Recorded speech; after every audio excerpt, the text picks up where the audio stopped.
पर ये युद्ध पड़ाव पर ये युद्ध आकर रुका है, जहां पर जितनी देर की जाएगी उतना इजरायल को और ज्यादा मशक्कत करनी पड़ेगी और वहीं हमास को और हिजबुल्लाह को रीग्रुप करने का टाइम मिल जाएगा।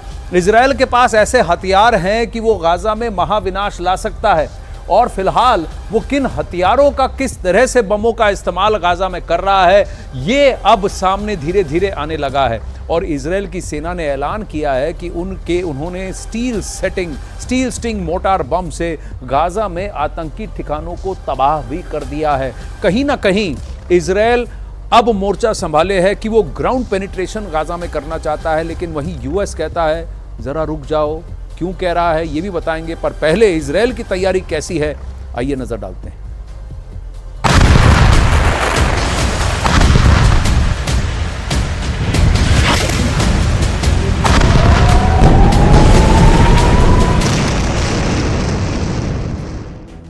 हर दिन जंग भयानक रूप ले रही है। रविवार की रात इजराइल की वायुसेना ने गाजा पर सबसे ज्यादा बम बरसाए। वेस्ट बैंक में भी हमलों को अंजाम दिया गया और लेबनान की सीमा पर हिजबुल्लाह के ठिकानों पर भी इजराइल की सेना ने जबरदस्त हमले किए और ये हमले बिल्कुल सटीक थे। 10,000 टन से ज्यादा बारूद सिर्फ और सिर्फ गाजा पट्टी के अलग अलग इलाकों में हमास और इस्लामिक जिहाद के ठिकानों पर बरसा है और गाजा में जैसे कयामत आ गई है। चारों तरफ चीख पुकार है, पूरा शहर मलबे में तब्दील हो चुका है और जैसा कि इजराइल की सेना ने ऐलान किया था, रविवार को इजराइल का अटैक और तेज हो गया और इन हमलों में इजराइल कई तरह के बमों का इस्तेमाल कर रहा है, जिसमें से एक ऐसा मोटार बम है जिसे इससे पहले कभी युद्ध में इस्तेमाल नहीं किया गया था और जिसे दुनिया का सबसे सटीक और सबसे घातक मोटार बम माना जाता है। इजरायली सेना का फौलादी डंक, हिजबुल्लाह और हमास में हड़कंप, महायुद्ध में चला सबसे सटीक मोटार बम। ये वो मोटार है जो वहीं हमला करता है जहां उसे हमला करना होता है। इसीलिए ये ऐसे इलाकों में हमला करने के लिए सबसे मुफीद होता है जहां आबादी बहुत घनी हो और घनी आबादी के बीच में किसी टारगेट को तबाह करना होगा। गाजा एक ऐसी ही जगह है जहां घनी आबादी के बीच में आतंकियों के ठिकाने हैं और उन्होंने ऐसी जगहों पर अपना ठिकाना बना रखा है जहां आसपास स्कूल, चर्च, मस्जिद और दफ्तर हैं। उन्हें निशाना बनाने का मतलब है कि कोलेट्रल डैमेज होने की आशंका रहती है, यानी आम लोगों को नुकसान पहुंचने का खतरा रहता है और इसी को कम करता है इजराइल का स्टील स्टिंग मोटार बम। इजराइल ने पहली बार चलाया स्टील स्टिंग मोटार बम। मैगलन कमांडो ने किए स्टील स्टिंग बम से कई हमले, एयरफोर्स के साथ मिलकर दिया हमलों को अंजाम। हमास और इस्लामिक जिहाद के कमांडरों को मारा। मैगलन कमांडो ने 100 से ज्यादा आतंकियों को ढेर किया। इजराइल के कमांडो फॉर्मेशन के कमांडर जनरल ओमेर कोहन ने ऐलान किया है कि मैगलन कमांडो यूनिट ने एयरफोर्स के साथ मिलकर अलग अलग तरीकों से आतंकियों के दर्जनों ठिकाने तबाह किए हैं और उसमें स्टील स्टिंग मोटार बम से हमले भी शामिल हैं। अब समझिए कि आखिर क्यों इजराइल ने 2 साल पहले सेना में शामिल किए गए अपने इस बेहद नए और बेहद घातक मोटार सेल को जंग के मैदान में उतारा। ये वीडियो इजराइल की सेना ने जारी किया है, जिसमें बताया गया है कि कैसे हमास के आतंकियों ने अपने ठिकाने गाजा के बेहद घनी आबादी वाले इलाके में और वो भी स्कूल, मस्जिद और यूएन के दफ्तर के पास बना रखे हैं और यही काम आता है स्टील स्टिंग बम। यहां देखिए, मस्जिद से महज 80 मीटर की दूरी पर हमास का रॉकेट लॉन्च ठिकाना। यहां एक छोटे बच्चों का स्कूल है और उसके कंपाउंड से सटा है हमास का रॉकेट लॉन्च ठिकाना। यहां देखिए, यहां 2 स्कूल हैं और उसके पास ही है हमास का रॉकेट लॉन्च का ठिकाना। ऐसे ही ठिकानों को निशाना बनाने के लिए इजराइल की ऐसे मोर्टार का इस्तेमाल कर रही है जिससे आम लोगों को नुकसान कम से कम हो और ठीक वही टारगेट नष्ट किए जाएं जहां हमास के आतंकियों ने इजराइल पर हमले के लिए रॉकेट लॉन्चर तैनात कर रखे हैं और वहां से पूरे इजराइल और खास तौर पर उत्तरी इजराइल में हमले किए जा रहे हैं। इजरायली सेना के कमांडो फॉर्मेशन के कमांडर के मुताबिक जंग की शुरुआत से ही इजरायली कमांडो यूनिट ने मोर्चा संभाल रखा है और लगातार गाजा में आतंकी ठिकानों को निशाना बना रहे हैं। इसमें शामिल हैं मैगलन कमांडो, नट कमांडो, चेरी कमांडो। ये वो कमांडो यूनिट है जिन्होंने खुफिया जानकारी हासिल की और फिर एयरफोर्स के ड्रोन से आतंकी ठिकानों के सटीक कोऑर्डिनेट हासिल किए और उसके बाद ऐसे ठिकानों को बम से जमींदोज कर दिया, जिसके लिए स्टील स्ट्रिंग का भी इस्तेमाल किया गया। इजरायली सेना ग्राउंड ऑपरेशन की तैयारी कर रही है। गाजा की सीमा पर टैंक तैनात हैं। इजरायली सेना लगातार अभ्यास कर रही है कि कैसे गाजा के भीतर जाकर आतंकियों का सफाया किया जाए। आतंकियों को निशाना बनाने की प्रैक्टिस जारी है और दूसरी तरफ नेतन्याहू वॉर कैबिनेट में जंग की शक्लो सूरत पर लगातार बैठक कर रहे हैं। अपनी सेना के बीच में जाकर जायजा ले रहे हैं, हौसला बुलंद कर रहे हैं और ग्राउंड ऑपरेशन के ब्लूप्रिंट को फाइनल करने में जुटे हैं। कभी भी ग्राउंड ऑपरेशन शुरू हो सकता है, लेकिन कोई गलती नहीं होनी चाहिए, क्योंकि रविवार को गाजा के भीतर बंधकों के हालात और पोजीशन की जानकारी जुटाने के लिए खुफिया रूप से घुसी इजराइल की सेना की एक यूनिट पर हमला हुआ और इस हमले में एक जवान की मौत हो गई। जाहिर है आईडीएफ नहीं चाहेगी कि इस तरह के हालात पैदा हों, लिहाजा प्लानिंग को फुल प्रूफ किया जा रहा है और आने वाले समय में इजराइल और भी घातक हथियार निकालेगा जो महाविनाशक साबित हो सकते हैं। अब आपको बताते हैं कि इजराइल का ये नया हथियार क्या है और कैसे काम करता है, जो उसे इतना खतरनाक भी बना देता है और रिहायशी इलाकों में हमला करने के लिए एक सुरक्षित हथियार भी इसे माना जा रहा है। 2021 में इजरायली सेना में शामिल होने वाला ये दुनिया का सबसे सटीक मोर्टार माना जाता है। एल्बिट सिस्टम्स ने स्टील स्टिंग मोर्टार बम को बनाया है, जिसके लिए 2010 में ही काम शुरू हो चुका था और मार्च 2021 तक इसने अपने सारे टेस्ट पूरे कर लिए। ये 120 mm का गाइडेड मोर्टार बम है जो इजराइल ने बनाया है और इसके कैशेट और हनित मोर्टार के साथ इसका प्रयोग किया जाता है। स्टील स्टिंग को आयरन स्टिंग भी कहते हैं और इसमें 2 गाइडेंस सिस्टम हैं, लेजर और जीपीएस। इसी डुअल गाइडेंस सिस्टम की वजह से स्टील स्टिंग को बिल्कुल सटीक हमला करने की ताकत मिलती है। रिहायशी इलाकों में टारगेट पर हमला करने में आम लोगों के नुकसान को बचाया भी जा सकता है। अर्बन वॉरफेयर में इसका प्रयोग किया जा सकता है और किया जा भी रहा है। और वहीं पहली बार गाजा में हमास के खिलाफ इस्तेमाल इजराइल की कमांडो यूनिट ने इसका प्रयोग किया गया और हमास के खिलाफ किया और काफी इस पे उन्हें रिजल्ट्स भी मिले।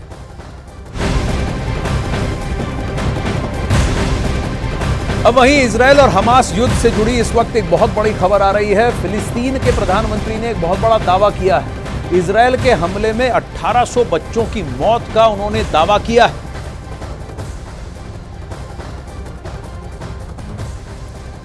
फिलिस्तीन के प्रधानमंत्री का यह दावा कि इजराइल के हमले में 1800 बच्चों की मौत, यह दावा बहुत बड़ा दावा है, लेकिन क्या इसके पुख्ता सबूत भी फिलिस्तीन के प्रधानमंत्री दे सकते हैं? क्योंकि यही वो प्रधानमंत्री हैं जिन्होंने इजराइल उस अल बैप्टिस्ट हॉस्पिटल को पर भी इजराइल के हमले की घोषणा की थी, जिसके बाद सबूत उल्टे विपरीत में निकल के आए थे, जिसके बाद फिलिस्तीन के प्रधानमंत्री ने कुछ कहा नहीं। वहीं फिलिस्तीन का दावा और फिलिस्तीन के प्रधानमंत्री का यह दावा रहा है कि इजराइल जरूरत से ज्यादा शक्ति का प्रदर्शन वहां गाजा पट्टी में कर रहा है। वहीं अमेरिका के लाख मना करने के बाद भी इजराइल हिजबुल्लाह से भिड़ने पर आमादा है और इजराइल कभी भी हिजबुल्लाह के खिलाफ युद्ध का ऐलान कर सकता है, क्योंकि इजराइल को पता है कि हमास पर जितने उसके अटैक्स तीव्र होते रहेंगे, वहीं हिजबुल्लाह और हूती ये अलग अलग फ्रंट ओपन करने की कोशिश करेंगे ताकि इजराइल का अटैक फोकस डाइवर्ट हो जाए, टू फ्रंट से मल्टी फ्रंट एक कॉन्फ्लिक्ट, एक वॉर जैसी परिस्थिति शुरू हो जाए। लेकिन इजराइल का कहना है कि वो हिजबुल्लाह से भी लड़ने को तैयार, और अगर ऐसा हुआ तो अमेरिका को भी जंग में सीधे तौर पर उतरना पड़ेगा। दूसरी तरफ ईरान और हिजबुल्लाह दोनों मिलकर इजराइल को युद्ध के लिए भड़काने में जुटे हैं ताकि इजराइल के खिलाफ टू फ्रंट वॉर की एक परिभाषा वो बना सके और वो दो मोर्चे पर युद्ध में उलझकर फंस जाए। इजराइल की फिर ताकत डिवाइड हो जाएगी। इस बीच हिजबुल्लाह को नेतन्याहू की आखिरी धमकी के बाद दोनों के बीच युद्ध के आसार बहुत ज्यादा हद तक बढ़ गए हैं। कहीं ना कहीं हिजबुल्लाह इस इजराइल हमास युद्ध में शीघ्र शिरकत करता हुआ दिख रहा है और ये टू फ्रंट वॉर की व्याख्या हमारे सामने खुलती हुई नजर आ रही है।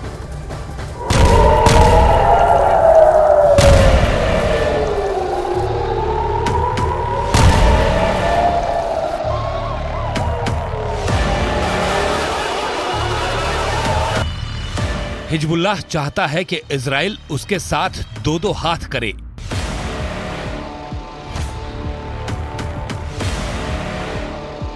ईरान चाहता है कि इजराइल हिजबुल्लाह के खिलाफ जंग का ऐलान करे।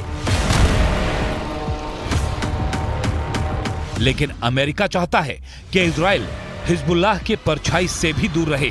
इसीलिए अमेरिका ने इजराइल को साफ साफ कह दिया कि वो हिजबुल्लाह से लड़ाई छेड़ने की भूल न करे, क्योंकि अमेरिका इसके दूरगामी परिणाम जानता है।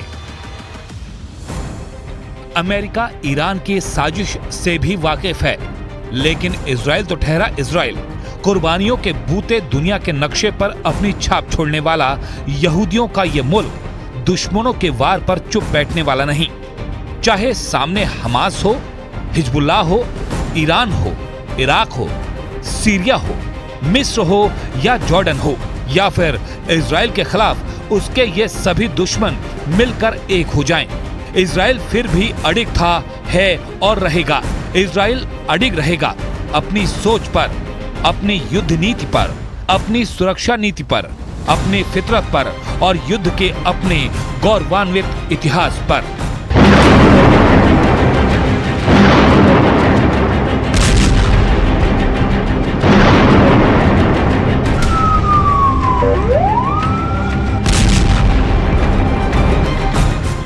शायद इसीलिए इजराइल अमेरिका की भी नहीं सुन रहा और अपनी फितरत से मजबूर होकर हिजबुल्लाह के हमलों का मुंह तोड़ जवाब दे रहा है।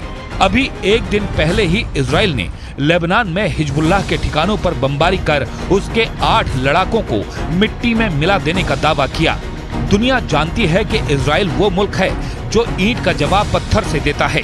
एक मिसाइल हमले का जवाब 10 मिसाइल दाग कर देता है।